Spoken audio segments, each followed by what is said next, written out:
नमस्कार, मैं विलास उर्पड़े फिर स्वागत करता हूं आपका आपके अपने web news channel supreme power पर। दोस्तों, हम आपके लिए नित्य प्रतिदिन ऐसी ही न्यूज प्रकाशित करते रहे, इसके लिए आप हमारे न्यूज वीडियो को लाइक जरूर करें और चैनल पर वीडियो जब देखते हैं तो कमेंट कर हमें अपने सुझाव और अपने विचार जरूर साझा करें। दोस्तों, इस चैनल पर हम आपके लिए निरंतर ऐसे ही न्यूज प्रकाशित करते रहेंगे, तो देखने के लिए बने रहे सुप्रीम पावर के साथ। चलिए शुरुआत करते हैं आज की सुप्रीम पावर की ताजा तरीन खबर की। बड़ी खबर बालाघाट जिले की वारासूनी तहसील खैरलांजी विधानसभा क्षेत्र से। वारासूनी नगरपालिका में जमकर भ्रष्टाचार, महीनों से वेतन नहीं, पूर्व विधायक पर लगे गंभीर आरोप। मैं कोई कागज नहीं दिखाता, सिर्फ जनता के काम करता हूं। 30 करोड़ के काम, स्कूलों में टीचर नहीं, खैरलांजी में खेल मैदान नहीं, भ्रष्टाचारी अधिकारियों को बदल दिया जाएगा। अस्पताल में गंदगी, अधिकारी अच्छे से काम करें, नहीं तो वारासूनी खैरलांजी छोड़ दे। 10 दिनों में खैरलांजी की लाइट की व्यवस्था सुधारो। मैं पहले 30 वर्ष से कांग्रेस से जुड़ा हुआ था और कांग्रेस का काम करते आ रहा हूं। मैं पार्षद रहा, अध्यक्ष रहा। वारासूनी नगर पालिका में जमकर भ्रष्टाचार हो रहा, इसमें कोई नई बात नहीं। और यहाँ पर वाद विवाद की जमकर चल रहा। नगर पालिका में कर्मचारियों और अधिकारियों को कई महीनों से वेतन नहीं मिला। वर्तमान विधायक ने पूर्व विधायक पर लगाए गंभीर आरोप। विधायक ने कहा, मैं कोई कागज नहीं दिखाता, सिर्फ जनता के लिए काम करता हूं। वारासूनी शहर में 25 करोड़ की लागत से 100 बिस्तर का अस्पताल बनना है। बालाघाट जिले में सर्वाधिक काम वारासूनी खैरलांजी विधानसभा क्षेत्र में हो रहे, जिसमें 30 करोड़ के काम रोड के लिए मिले। और रही बात स्कूल में टीचर की समस्या, जहां स्टाफ नहीं। खैरलांजी के तहसील में बहुत दिक्कत है। हम चाहते हैं कि लोग लटके ना। जनपद में सीओ नहीं, तहसीलदार नए नए आ रहे। खैरलांजी में खेल मैदान नहीं, रजिस्ट्री ऑफिस नहीं। खैरलांजी में बहुत काम करने की ज़रूरत।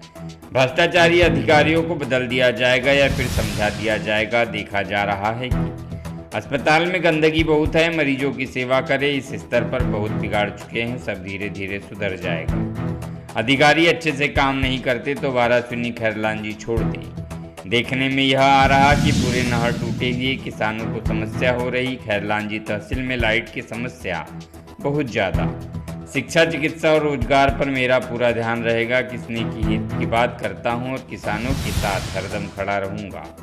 इथेनॉल प्लांट में हमारे विधानसभा क्षेत्र के लोगों को रोजगार नहीं मिल रहा, क्योंकि उन्हें 70% पहली प्राथमिकता मिलनी चाहिए, विधायक ने जानकारी देते हुए कहा। अधिकारी अच्छे से काम नहीं करते तो वारासूनी खैरलांजी छोड़ दें। मैंने इस विषय को बड़े स्तर पर रखा है। नकली खाद बीज पर भी कार्रवाई हो, मेरी पूरी नज़र, बड़े स्तर पर मेरी बात हो रही। 10 दिनों से मैं खैरलांजी की लाइट की व्यवस्था सुधारने के लिए, क्योंकि सबसे ज़्यादा कटौती सिर्फ खैरलांजी में हो रही, नहीं तो फिर जनता के हित में मुझे रोड पर उतरना पड़ेगा। अधिकारी को दिया गया है निर्देश। व्यापारियों के कॉम्प्लेक्स पर भी हुई चर्चा। मेरी मंशा है सरकारी कार्यालय में आम आदमी भटके ना, उनका तुरंत काम करो। वारासूनी खैरलांजी विधानसभा क्षेत्र के कामों के लिए मैंने 200 से 300 प्रस्ताव आगे भेजे। सरकार ने क्या कहा था, हर साल 2 करोड़ लोगों को रोजगार देंगे, तो वह मिल नहीं रहा। देखिए पूरी खबर, क्या कहा विवेक विक्की पटेल, वारासूनी खैरलांजी विधानसभा क्षेत्र कांग्रेस विधायक ने। आइए जानते हैं विस्तार से। सुप्रीम पावर सहायक संपादक दुर्गा प्रसाद और हमारे साथ में है वारासूनी खैरलांजी के विधायक जो कांग्रेस से भी चुनाव जीते हुए हैं। हम उनसे चर्चा करना चाहेंगे। सर, आपने चुनाव लड़ने के लिए क्या क्या कष्ट किए, क्या क्या तकलीफ हुई आपको? पहले तो इंटरव्यू यहीं से स्टार्ट करते अपन। मैं पिछले 30 वर्षों से कांग्रेस से छोटा सा कार्यकर्ता था, कांग्रेस के काम करते आया था। पहले मैं पार्षद बना, फिर उपाध्यक्ष, फिर नगर पालिका अध्यक्ष, नगर कांग्रेस कमेटी का अध्यक्ष रहा मैं 10 साल तक। संगठन काम करता रहा। इस बार पार्टी ने मेरी ईमानदारी से की गई मेहनत के लिए मुझे छोटा करते हुए पुरस्कृत किया और मुझे प्रत्याशी बनाया। और फिर सभी का साथ से, सभी के आशीर्वाद से, सभी कार्यकर्ताओं की मदद से और हमारे वाली जनता की मदद से, सबके आशीर्वाद से मैं विधायक बना। जी, तो अभी सर सुनने में ये आ रहा है कि नगर पालिका में जमकर भ्रष्टाचार हो रहा है वारासूनी में। कोई माई बाप नहीं नगर पालिका का, आम जनता की कोई सुनवाई नहीं है। परिषद और जो प्रशासन है उसमें आपस में वाद विवाद चल रहा है। अभी बीच में पढ़ा था पेपर में, एक रोड बनी है अग्रवाल जी के बाजू में, रोड बनी शंकरताल रोड, 2 दिन में उसकी गिट्टी बाहर आ गई। नाले बन रहे हैं कहीं भी, भारी भ्रष्टाचार है, कोई नियंत्रण नहीं है, कोई सुनवाई नहीं है, कोई किसी का नियंत्रण नहीं है, आम जनता का कोई सुनने वाला नहीं है। मेरे पास बहुत से लोग आते हैं शहर के लोग, भैया आवास के पैसे नहीं आ रहे हैं, मोहल्ले में लाइट बंद है, वो तो दवाई छिड़काव नहीं हो रही है, सफाई नहीं हो रही है, मकान की परमिशन नहीं मिल रही है, भटकना पड़ रहा है लोगों को। जबकि नगर पालिका एक सेवा वाली संस्था थी, जब अध्यक्ष थे तो 5 वहाँ बैठा करते थे हम, लोग ये सुनते थे, लोग इस समस्या को तरह निराकरण करते थे। आज वो स्थिति नहीं, लगता है कि परिषद है, कोई जनता की चुनी हुई परिषद लगता ही नहीं वहाँ। तो सर एक और सवाल सुनने में आ रहा है कि कर्मचारियों को और वहाँ के कुछ अधिकारियों को भी वेतन नहीं मिल रहा है, नगर पालिका की बात कर रहा हूँ मैं। कई दिनों से वहाँ लोगों को वेतन नहीं मिल रहा है, 3 4 वेतन नहीं मिल रहा है। जो बेचारे ईमानदार कर्मचारी कई दिन काम करें उनको निकाला जाता है, फिर निकाला जाता है, फिर निकाला जाता है। इस टाइप का काम दुर्भावना कारण किया जा रहा है, क्योंकि जो नियंत्रण वहाँ है परिषद का नहीं है, वो जो कोई और चला रहा है नगर पालिका को, और दुर्भावना चला जा रहा है, दुर्भावना से। कौन चला रहा है आपको, क्या शक क्या लगता है? शक क्या, यकीन है पूर्व जो हमारे विधायक थे वही चला रहे हैं, उसी का असर है। कोई नहीं तो आप तो सर अभी वर्तमान में विधायक है, फिर तो आपका तो वो रहना चाहिए ना। नहीं, परिषद में बहुमत उनका है ना, क्या होता है, वो ऑटोनोमस बॉडी है, स्वशासी संस्था है वो जी, और वहाँ उनका बहुमत है। पर बहुमत में जो अध्यक्ष हो, जो उपाध्यक्ष है, पार्षद, उनकी नहीं चल पा रही ना, जो जिनके आए हैं, जो निर्वाचित होकर आए हैं वहाँ, उनकी नहीं चल पा रही है। वो बेचारे बहुत असहाय हैं। वहाँ पूर्व विधायक और CMO वही पूर्ण निर्णय ले रहे हैं। परिषद जो निर्वाचित है, जो जनता बीच के चुन के आए हैं, उनकी नहीं चल पा रही, वो अपनी मांगों को पूरा नहीं कर पा रहे हैं, अपनी समस्या को निराकरण नहीं कर पा रहे हैं। इसी कारण से परिषद और प्रशासन में टकराव की स्थिति है। अभी सर आप बीच में 100 बेड का जो अस्पताल बनने जा रहा था, तो उसमें श्रेय दूसरे भी विधायक ले रहे, काम आपने लाया है क्या उन्होंने लाया है? हमारा लड़ाई चल रही कागज़ की और काम की।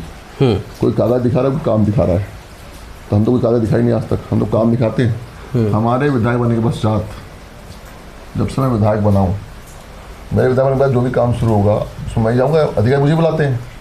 मोहन यादव जी के CM बनने के बाद जो भी काम प्रतिदिन शुरू होंगे उसमें मोहन यादव जाएंगे ना, उन्हें बुलाया जाएगा। मेरे विधायक बनने के पश्चात ROB का काम शुरू हुआ बाला रोड पे 45 करोड़ का, अधिकारी मुझे बुलाया। मैदूरी भी में नाले का वो पुलिया काम शुरू हुआ, मैदूरी पुलिया का, ब्रिज का, मैदूरी झाड़ीवाड़ा का, उसको मुझे बुलाया लोगों ने। बुद्ध का काम शुरू हुआ नदी टोला पुलिया, उसमें मुझे बुलाए। जहाँ भी काम शुरू हो रहे हैं अधिकारी मुझे बुलाया। अभी हमारे यहाँ 25 करोड़ की लागत से नया 100 बिस्तर का अस्पताल बनना है। PIU के E आए, हमारे SDM आए, हम गए वहाँ, हमें बुलाया गया, बताया गया कि काम शुरू होना है, और जब काम शुरू हो उस दौरान हॉस्पिटल कहाँ लगा गया उसका निरीक्षण करने हम गए। तो अभी जो व्यक्ति के वर्तमान विधायक हैं, शासन के अंग हैं, विधायिका के अंग हैं, तो जो भी काम हमें करेंगे कौन करेगा, है ना। तो सर अभी विधानसभा सत्र में आप गए थे, तो विधानसभा सत्र में आपको क्या क्या मिला है वाराणसी खैरलान जी की जनता के लिए? विधानसभा सत्र में सबसे बड़ी दुख की बात यह है कि प्रदेश में सरकार बन गई इनकी, केंद्र सरकार बन गई इनकी, पर जो इनकी मांग थी, इन्होंने जो घोषणा की थी मोदी जी की गारंटी कि हमारी सरकार बनेगी, किसानों को 3100 देंगे, गेहूँ को 2700 देंगे, 450 सिलेंडर देंगे, 3000 महीना महिलाओं को देंगे, इनके बजट में किसी को उल्लेख नहीं था। चूँकि हम बाराडी जाते हैं, बाराडी के लोग हैं, धान उगाते हैं, धान बेचते, जीविका चलाते हैं। सबकी इच्छा थी, चूँकि कोई बहाना नहीं था इनके पास, प्रदेश सरकार केंद्र सरकार बन गई थी, उसके बाद का बजट था, तो उसमें कहीं भी 3100 का उल्लेख नहीं था। इससे हमारे जिले में बहुत निराशा थी, हमारे किसान भाई में निराशा थी कि ये झूठे वादे करने वाली सरकार है, उन्होंने वादे नहीं निभाई। और रही बात कामों की, तो हम मेरे विधानसभा में हमारे प्रयासों से 30 करोड़ के नए काम इस बार आए हैं, और बहुत से काम जुड़ने के लिए दिए हैं वहाँ। तो अभी तो शुरुआत हुई है, अभी शुरुआत हुई, अब देखना ना आप, मैं बताया कि सबसे सर्वाधिक काम अभी जिले में हमारे हो रहे हैं, आप पता कर लें। आप सबसे सर्वाधिक काम स्वीकृति वाराणसी में हुई, सबसे सर्वाधिक काम जो चल रहे हैं वो हमारे चल रहे हैं। कितने करोड़ की हुई सर? अभी तो 30 करोड़ की हुई, 30 करोड़ काम हुए। उसमें कौन कौन से काम शामिल है? उसमें 21 करोड़ की रोड है, डोंगाबाड़ी से घोटी की है, ये हमारे आलिया की रोड है, साइड का घुमंदी रोड है, बहुत सी रोड है। तो आगे का क्या मुद्दा रहेगा? अभी तो सिर्फ शुरुआत हुई है, अभी आगे आप क्या क्या करने वाले हैं? दुख की बात यह है कि हमारा कृषि प्रधान जिला है, अभी लोगों को किसानों को DAP नहीं मिल रही है, DAP नहीं आ रही है। तो डीएपी लोगों को मिले, किसान को सुविधा मिले, उसको उसकी उपज की सही कीमत मिले। इस सरकार चुनाव नहीं करा रही है, सोसाइटी चुनाव हो रही है, मंडी चुनाव हो रहे हैं, नहरी चुनाव हो रहे हैं। शिक्षा की मैं भी स्कूल गया, सीमड़ा स्कूल गया, वाराणसी भी गया, खैरलांजी स्कूल गया, स्कूल तो बन गए, टीचर नहीं है, बहुत से विषय टीचर नहीं है, फिजिक्स के टीचर नहीं है, इंग्लिश मीडियम के टीचर नहीं है। हम अभी जा रहे हैं भोपाल, परसों तो मान करके आएंगे कि टीचर आए। बहुत जब भी स्कूल चल प्रोग्राम होते थे हम गए, तो स्कूलों में हायर सेकेंडरी स्कूल गए। हमारे यहाँ जो हायर सेकेंडरी स्कूल खुले हैं, हाई स्कूल बिल्डिंग चल रहे हैं, क्लासेस ज़्यादा हुई है, अधिक क्लास की मांग है। तो जहाँ जहाँ हायर सेकेंडरी स्कूल सेक्शन हुए, वहाँ हायर सेकेंडरी स्कूल की बिल्डिंग स्वीकृत हो, बच्चे अच्छे माहौल में पढ़ें। हमारे यहाँ शिक्षा स्तर बहुत अच्छा है, हमारे गवर्नमेंट स्कूल में स्ट्रेंथ अच्छी है, रिजल्ट अच्छे आ रहे हैं, कक्ष भी अच्छे हों, बच्चों को अच्छी सुविधा मिले, बच्चे पढ़ें। चिकित्सा में हमारा ध्यान है कि अच्छे डॉक्टर आए। बिल्डिंग तो बन रही है, बिल्डिंग के ध्यान हमारी प्राथमिकता है कि अच्छे डॉक्टर भी आए, क्योंकि शिक्षा चिकित्सा मेरी प्राथमिकता है। कल हम खैरलांजी गए थे, तो खैरलांजी ब्लॉक में बहुत दिक्कत थी, वहाँ तहसील कार्यालय भी गए थे हम, कि वहाँ लोग भटकते हैं। और मैंने पहले कहा था कि हम चाहते हैं कि भटके ना लोग, एक बार उनका काम हो, बार बार उनको आना ना पड़े छोटे छोटे कामों के लिए। दूसरा वहाँ जनपद में सीओ नहीं है, तहसीलदार नहीं आ रहे हैं, वहाँ एमपीबी में दिक्कत थी, हमने यही से बात की है। तो लगातार वहाँ खेल मैदान नहीं है, खेल मैदान जगह देख के लाए हम। बिल्कुल, खेल मैदान तो है नहीं, ITI नहीं है, वहाँ रजिस्ट्री ऑफिस नहीं है, वहाँ SDM कार्यालय की हमारी इच्छा है, SDM कार्यालय खुले, बहुत सी काम है वहाँ, क्योंकि बहुत चीज़ करने की जो जरूरत है खैरलांजी में। कॉलेज दूर बना है, वहाँ भी काम चल रहा है हमारा, वहाँ भी जाने वाले थे हम। सर मैंने एक चीज़ देखा है कि खैरलांजी में आपके बहुत प्रेमी हैं, उनको तो एक ग्राउंड भी नहीं है वहाँ पे, ठीक है, अभी तो बच्चे खेल भी नहीं पा रहे हैं वहाँ पे। और वहाँ जो जनपद में भी भ्रष्टाचार हो रहा है, उसके बाद तहसील में भ्रष्टाचार हो रहा है। ऐसा क्यों हो रहा है? जब जो आगे वाला जो गरीब घर का किसान है, उसको राशन कार्ड बनाना है, उसके लिए पहले 2-3 बार प्रोसेस होती है, सब पैसे लेके प्रोसेसिंग होती है, पर उसको मजबूरी है, देना पड़ेगा, सुनने वाला तो कोई है नहीं। तो इतना भ्रष्टाचार ऐसा क्यों? ये प्रशासन में भी भ्रष्टाचार है, सिस्टम में भ्रष्टाचार है। तो इनको बदल दिया नहीं जा सकता? बदला जाएगा, नहीं तो वहीं समझा जाएगा। बताया मैंने, कल मैं तहसील कार्यालय गया था, राज्य साहब बैठा मैं, और मैंने उनको बताया 1 घंटे बैठ के वहीं कि जो लोग भटक रहे हैं, जो पेंडेंसी को ख़त्म करो, नामांतरण, फौती पास, बंटवारा, संशोधन। किसी के पिताजी मर गए, बच्चों ने मारे ना, उसका घुमा दो रहे आप, 1 साल लोग घूम रहे भटक रहे हैं, तो बोले एक लिस्ट बनाओ जो पूरी पेंडेंसी ख़त्म करो, क्योंकि डिस्पोजल करो, एक बार में काम करो, लोग भटके ना। CO नहीं जनपद में, स्थायी CO नहीं है, वो ला रहे हैं स्थायी CO। हमारा प्रयास है, बहुत दिक्कत है, धीरे धीरे हम सुधार का प्रयास करेंगे। कल हम खेल मैदान की जगह देखने गए थे जैसा के साथ साइड रोड पे, तो जगह देख के आए हम, तो फिर भिड़ेंगे हम धीरे धीरे। खेल मैदान भी हो वहाँ महिला विकास, वहाँ तो सुनने में लगा सर जगह नहीं है, महिला विकास ऑफिस नहीं है वहाँ अभी तक। तो मैं तो खुद अभी DMF के पास से हमने राशि जारी की कि महिला विकास ऑफिस हो, हमारी आंगनबाड़ी कार्यकर्ता सहायक को बैठ के अच्छे काम कर सके। तो वहाँ हम जो सरकारी संस्थाएं हैं, वहाँ बीच में हॉस्पिटल भी गया था, वहाँ कि हॉस्पिटल की व्यवस्था सुधरे, मरीजों को भटकना पड़े। हॉस्पिटल में क्या लगा सर आपको, क्या क्या दिखा? बहुत गंदगी थी। मैंने जो DM उनको बोला कि गंदगी साफ करें, अपना व्यवहार अच्छा रखें, आपके स्टाफ का व्यवहार अच्छा है, रात के 2 बजे को पेशेंट आता उठें, उसकी सेवा करें, उसको मदद करें। सिस्टम बिगड़ा हुआ है, पर धीरे धीरे सुधरेगा, हमारा प्रयास सुधरे, व्यवस्था सुधरे। या तो अधिकारी यहीं रह के अच्छे काम करें, या फिर वाराणसी छोड़ दें। ओके, हमारे तो लोग काम करना ही पड़ेगा। नहीं, आप ये बताइए सर मुझे कि अभी तो आप विधायक बन गए हैं, अभी तो आपको 4 साल और देखना है, तो 4 साल में अभी कभी सोचे कि मुझे क्या क्या करना है, एक जनता के बारे में, मतलब वहाँ आपकी बात जाना चाहिए। पूरा प्लान बना हमारा, पूरा विजन हमारा क्लियर है।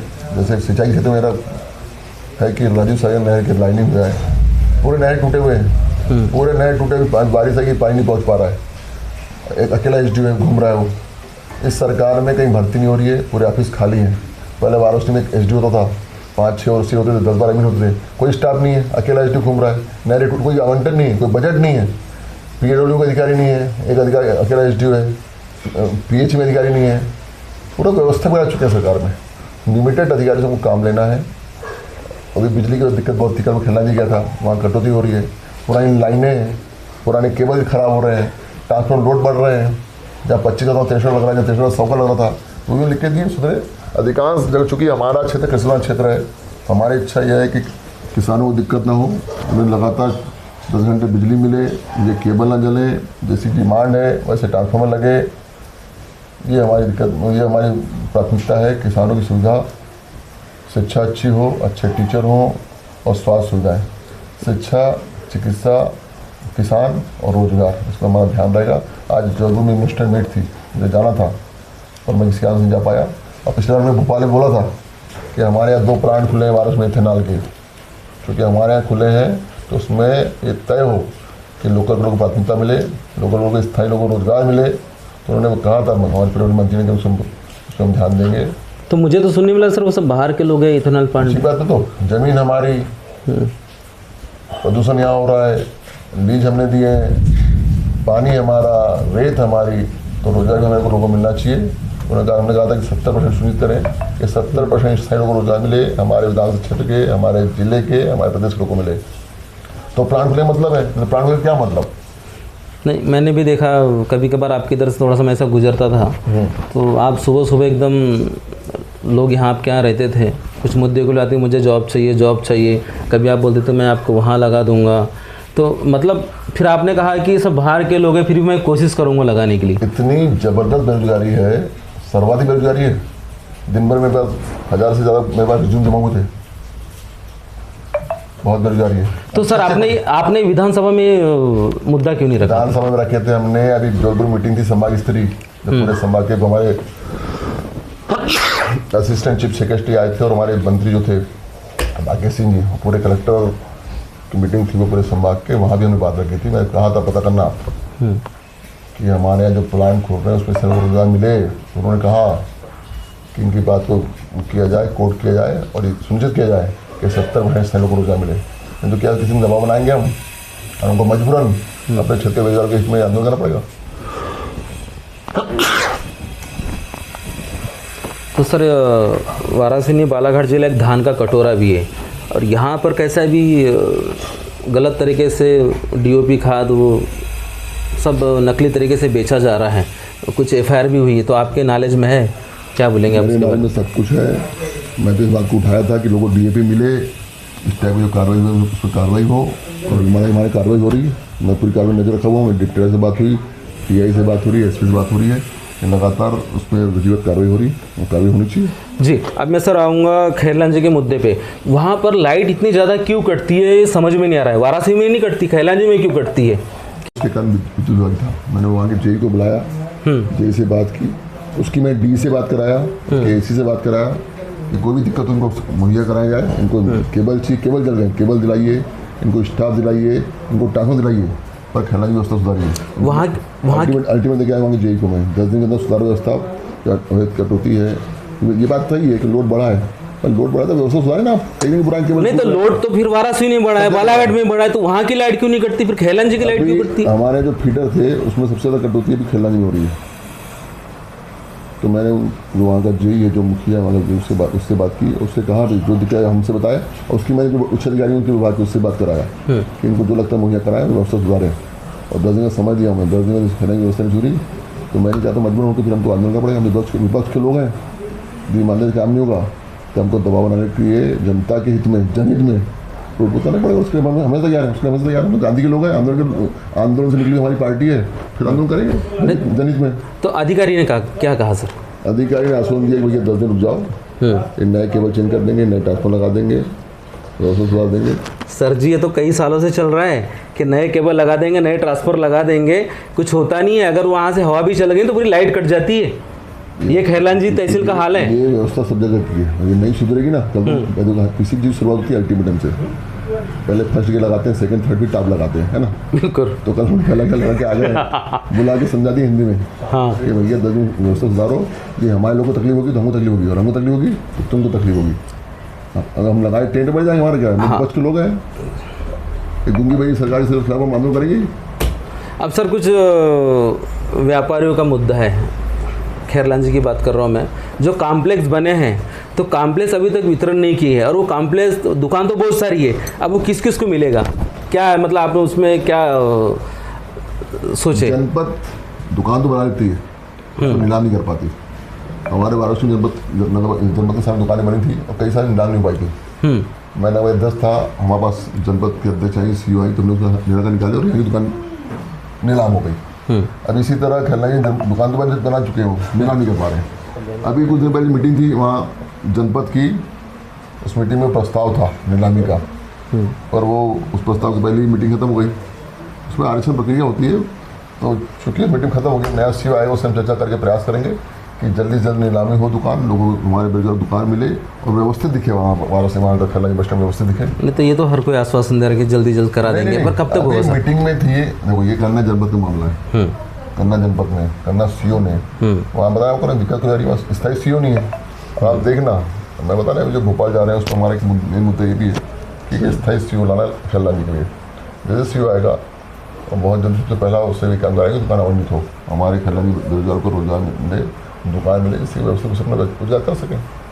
दिखेगा आपको, अभी स्थायी टीआई नहीं है वहाँ, टीआई भी लाएंगे अभी स्थायी वहाँ तो 2-3 टीआई तो ऐसे ही चेंज हो गए फिलहाल खैरलांजी में। अब वहाँ तो होते रहते चेंज, जब पुलिस प्रोग्राम चलते रहता है प्रोसेस में, तो चलते ऐसा क्यों होता है सर? मतलब कुछ भ्रष्टाचार चल रहा है क्या वहाँ लंबा?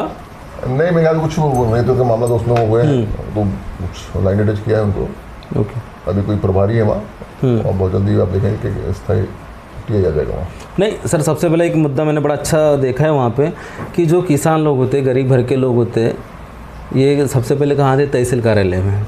वहाँ तो इतना भ्रष्टाचार है सर, बगैर पैसे लिए काम होता ही नहीं। और आप तो शायद गए भी थे, मैंने एक न्यूज़ आपकी बनाया भी था वहाँ पे, आपने थोड़ा सा एक्शन भी लिए थे, पर अभी मुझे कुछ और समझ में भी नहीं आ रहा है। मैं पहला तभी करे तो कैसा करें? मैं पहला विधायक हूँ जो 4 बार जा चुका हूँ और रोज जाने से रहा, क्योंकि संभाल लो तहसीलदार बनाते जाए कोई है, और वो दोनों व्यवस्था बनाने में सफल नहीं थे, वहाँ का तहसीलदार और नायब तहसीलदार। तो अच्छी बात है तहसीलदार हटे वहाँ के, नए तहसीलदार 22 से ज्वाइन करेंगे, उनके मैं मीटिंग करूँगा, उनको बुलाऊँगा, समझाऊँगा। मेरा जो उद्देश्य है कि पेंडेंसी ना रहे, लोग का काम रुके ना, तुरंत भटके ना लोग, तुरंत दो अपने समझाएंगे हम। तो आप देखना धीरे धीरे बहुत पुरानी व्यवस्था, बिगड़ी व्यवस्था है, उससे सुधार कर दिखेगा आपको, क्योंकि अच्छा तो अभी बैठे नहीं, अच्छा अधिकारी बैठे तो व्यवस्था कुछ रहेगी, अच्छा अधिकारी आना चाहिए वहाँ। तो अच्छा अधिकारी नहीं आएगा, नीचे में 2-3 लोग बताए, लोगों ने जो नीचे बैठते उनमें कोई कर मैंने हटाया, मतलब भैया लोगों को उसको तंग करता है, परेशान करता है, तो उसको नीचे वाले में तुरंत हटवाने पड़ते हैं को। नीचे लोग नहीं काम करते हैं, जैसा कि नीचे हटाए बोले तुरंत किसी क्या तुरंत उसको हटाकर हमने हटाया वहाँ, तुरंत बोलते थे तुरंत हटवाए उसको। बिल्कुल, तो सिस्टम तो बहुत ख़राब है भैया, सभी जगह ख़राब है, सभी विभाग की स्थिति है। तो हमसे जितना बनेगा उसको सुधारने का प्रयास करेंगे अपने स्तर पर। हम चाहेंगे हमारे क्षेत्र में भ्रष्टाचार न हो, हमारे क्षेत्र की जनता भटके नहीं, किसी कार्यालय किसी भी कार्यालय में, कोई भी विभाग कार्यालय में भटके, इसमें हमारा ध्यान है। जो हमारे पास आएगा उसके हम काम करेंगे, और बीच में ऑफिस को निरीक्षण करके ऑफिस की व्यवस्था सुधारने का हम प्रयास करेंगे। बहुत जल्दी मेरी इच्छा है कि वाराणसी में विभाग की हम मीटिंग लें, यहाँ की भी हम लोगों को अधिकारी सुनने के बताने प्रयास करें कि हमारी मंशा क्या है, और जो हमारी मंशा है उसी दिशा में आप काम करें। हमारी मंशा यही है कि सरकारी कार्यालयों में आम आदमी भटके ना, उसका काम तुरंत हो, तुरंत उसको राहत मिले, शासन योजना का लाभ मिले, उससे भटकाया ना जाए, उससे परेशान न किया। ये हमारी मंशा, हमारी मंशा बैंक का जो काम करना होगा। जी सर, आप जब से विधायक बने तो आप अपने स्तर पे अभी तक कौन कौन काम किए? जब से हम विधायक बने हैं हमारी इच्छा थी, एक सबसे खराब रोड थी कुर्सी पहाड़ नौसा हेटी अत्री आरम्भ वाली, उसको मैं तुरंत पास कराए और वो पास हो गई, और 3 वर्ष से राशि उसका टेंडर लग गया, 22 साल 3 काम हो जाएगा। सबसे खराब रोड थी हमारी छत की, हमारे पास तुरंत पास हो गई, वो होने वाली है। उसके बाद मैंने प्रयास किया था अपना ये सीमा स्कूल भंडारा का, वो भी चल चुकी है। उसके बाद मैंने प्रयास किए थे इंडियन का बेनी में हायर सेकेंडरी स्कूल का, वो भी 5 चल चुकी है। उसके मैंने प्रयास किए थे 3 टोल नवगांव के स्कूल के उन्नयन का, 9वीं 10वीं खोलने का, वो भी 5 चल चुकी है हमारी। अभी बहुत सी हमारी चल रही है, अभी हम स्कूल में आए हैं, जैसे देखना आप लगातार हमारा प्रयास है। अभी हम जा रहे हैं, भोपाल जा रहे हैं, उसमें जा रहे हैं, मुख्यमंत्री से मुलाकात है हमारी, और कुछ विभागीय मंत्रियों से मुलाकात है हमारी। कुछ एक जिलों में सीमा स्कूल खुल जाए, स्वास्थ्य सुविधाएँ सुधरे, नई रोडें आए, नए भवन आए, नई बिल्डिंग आए, पिछले पार्टी कार्य खुले वारस में, वो भी दिखा मैंने वहाँ भोपाल में प्रयास किया मैंने, आगे खुल जाए खैरलांजी में, ये भी इच्छा है हमारी, और जो हम प्रयास कर रहे हैं, प्रोसेस में चल रही फाइल हमारी, और देखोगे आप उसका असर दिखेगा। नहर बन जाए, नहर वो टूटी है, उसमें मंडल आ जाए, जो हमारे क्षेत्र है, पैसे नहीं आ रहे नहर में, पंचायत को अधिकार नहीं दिए नहर सुधारने के, वो छीन ली सरकार ने। कुछ नई सड़क लाने का प्रयास कर रहे हैं, कुछ सड़क चौड़ी करने का प्रयास है हमारा, जहाँ ट्रैफिक बढ़ गया उसको छोड़ देने का प्रयास है। वो साकड़ी पुलिया बनाए, वहाँ की रोड पूरी खराब है, रोड टूट चुकी है, वहाँ के पुलिया में पानी रहता है, वो नया प्रस्ताव भेजे हमने कि पुलिया बने, डोंगाबाड़ी से आगे साकड़ी तक पुलिया बने, पुलिया में नई रोड बने जो हमको महाराष्ट्र डायरेक्ट जोड़ती है, ये हमारा प्रयास है। तो सर अभी तक आपने विधायक बनने के बाद कितने प्रस्ताव भेजे? कम से कम 200-300 प्रस्ताव भेज चुका हूँ मैं, सबसे ज़्यादा इंक्वायरी किया मैंने। 200-300 प्रस्ताव? भेज उसमें चुका हूँ। उसमें एकदम शॉर्टकट में बता दीजिए कौन कौन से सके फास्ट में। अधिकांश शिक्षा, चिकित्सा, नहर, डोकरिया जलाशय और ये बड़े बड़े काम हैं, बड़े बड़े काम है, कुछ छोटे काम भी है। उसमें लगातार प्रोसेस में, और मैं उनसे मॉनिटरिंग करता हूँ क्या स्थिति। पहली बार मुझे विधानसभा बोलने का मौका मिला, मैंने वहाँ PHE का मुद्दा उठाया और मैं पूरे विपक्ष में साथ दिया। बहिरम की हमने वहाँ भाई पर चल रहा PHE में डोकरिया का मुद्दा उठाया मैंने। जब भी मौका मिला, इस बार मेरा मौका बजट में बोलने का था, मेरा नाम था पर मौका नहीं मिला। मैं उसमें भी क्योंकि समय कम था विधानसभा में, तभी बहुत से मुद्दे उठाता मैं। जब भी मौका मिलेगा विधानसभा आप देखेंगे, आपका विधायक आपकी बात उठाने पीछे नहीं रहेगा। जनहित के मुद्दे में हमेशा देखेंगे, आपको विधायक प्रखर दिखेगा आपको। तो हमारे चैनल के माध्यम से सर आप जनता से क्या अपील करेंगे, क्या उनके लिए कुछ खास बोलेंगे? जनता से मैं कहना चाहूँगा सबसे बड़ा मुद्दा है रोजगार, कि रोजगार अभी हमारे देश में 45 साल में सबसे बड़ा रोजगार बेरोजगारी है। केंद्र सरकार ने कहा था कि हमारी सरकार बनने पर हर साल 2 करोड़ लोगों को रोजगार मिलेगा। रोजगार 2 करोड़ भी नहीं मिल रहा है। अभी तक 10 साल सरकार हो गई, 20 करोड़ को रोजगार मिला था, किसी को रोजगार मिला, रोजगार छिन गए। कई बड़े बड़े उद्योग बंद हो गए। पहले IIT IIM में कैंपस सिलेक्शन हुआ करता था। दोस्तों, हम देश प्रदेश, आपके जिले और आपके क्षेत्र से जुड़ी खबरों को प्रकाशित करते रहते हैं। तो आप हमारी खबरों को देखने के साथ साथ हमारे चैनल से सीधे जुड़ सकते हैं, सिर्फ और सिर्फ इस लाल बटन को दबाकर और हमारे चैनल को सब्सक्राइब कर।